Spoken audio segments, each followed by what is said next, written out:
História de Salvador, parte 7. Salvador como matriz do Brasil. O Brasil do primeiro século de colonização está confinado ao litoral. De São Paulo a Salvador, porém, partem as primeiras tentativas de conhecer e ocupar os sertões. É essa vocação para explorar o território interior que fará sair dessas cidades quase todas as expedições de conquista do imenso país. Aos paulistas coube conhecer, colonizar e trazer para o efetivo controle português as áreas correspondentes à região sul, a Mato Grosso, partes de Goiás e de Minas, além da Amazônia. Paulistas também estiveram na Bahia a serviço da Câmara de Salvador, dando combate aos maracás, nativos tapuias do sopé da Chapada Diamantina, que se opuseram, por vezes com atos violentos, à boa convivência com os baianos.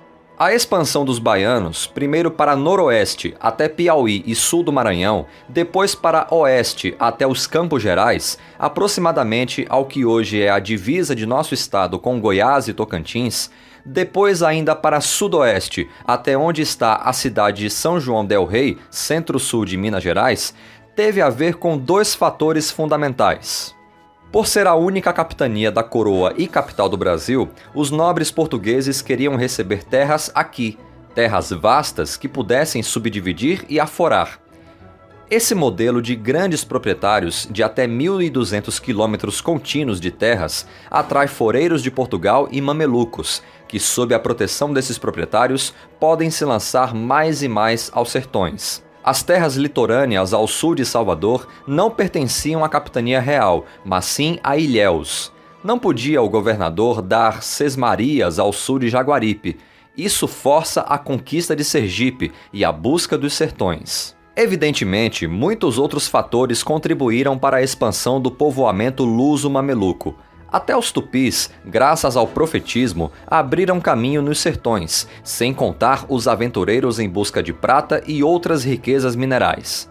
O fato de Salvador ser sede de capitania estatal significava também que para aqui seriam trazidos preferencialmente os degredados, e aqui os voluntários podiam pisar sem precisar de autorização de particulares. Quanto mais gente, mais pressão para a expansão.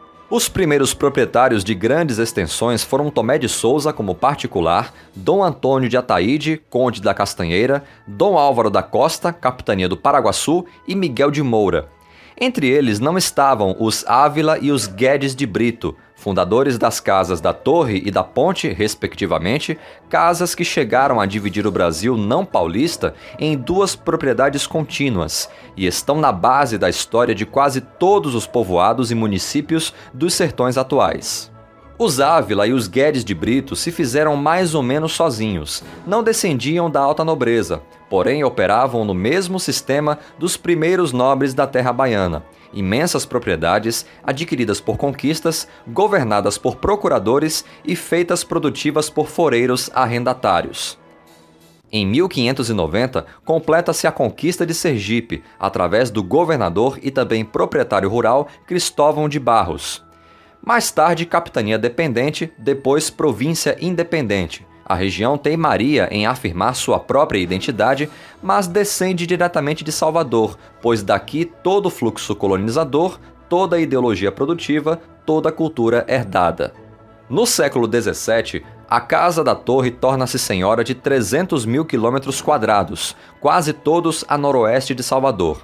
Naquela mesma centúria, a Casa da Ponte vai tomando conta do oeste e sudoeste remotos em relação à nossa capital. Missionários católicos completam a obra de expansão da matriz cultural portuguesa em sua versão baiana. A propósito, em relação aos paulistas, mais tupis e guaranis do que europeus, os baianos vão se caracterizar nessa guerra de identidades como mais próximos da cultura portuguesa original.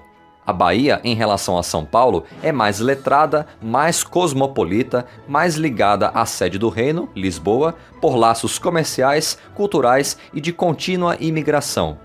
A migração, depois imigração, de portugueses para Salvador nunca cessou, é contínua desde 1536. O termo cosmopolita tem diversos significados, todos, porém, de caráter cultural. Ao que diz respeito a Salvador, significa que nossa cidade estava aberta para o mundo e, ao mesmo tempo, foi e é um grande centro urbano, próprio para cultivar hábitos cosmopolitas. O mérito do cosmopolitismo é a propensão à tolerância, a aceitar que diferentes convivam no mesmo espaço, espaço da interculturalidade. A cultura baiana terá também mais elementos africanos, pois aqui estavam os maiores capitais, a base econômica mais robusta, engenhos, canaviais, casas de farinha, fumo, criação de gado, e isso tudo permitiu a importação e o sustento de mais africanos. Também os laços com a África eram mais diretos e permitiram um melhor diálogo aqui entre lusos, mamelucos e africanos. Se Salvador é mais europeia e africana, naturalmente o é menos nativa, menos tupi, nada tapuia. Porém, na expansão baiana ocorre o oposto. O sertanejo baiano, de Minas Gerais ao sertão do Rio Grande do Norte, é sobretudo tapuia no sangue e nos costumes, embora aceite e bem assimile a cultura luso-baiana. Por que então a Bahia hoje só tem 564 mil quilômetros quadrados, se já foi bem maior? Porque os estados do Nordeste, como Piauí e Ceará, foram ganhando identidade própria e tiveram seus territórios expandidos, o mesmo ocorrendo com Minas Gerais, capitania real a partir de 1720, avançando depois sobre terras baianas remanescentes que hoje pertencem ao estado de Minas Gerais. Em compensação, a Bahia herdou as capitanias de Ilhéus e Porto Seguro em 1761. A influência soteropolitana não se restringiu ao território brasileiro. Na África, os baianos também realizariam feitos extraordinários e levariam para lá, além de fumo, cachaça e outros produtos, parte de nossa cultura, como ponto alto na atuação do baiano Francisco Félix de Souza.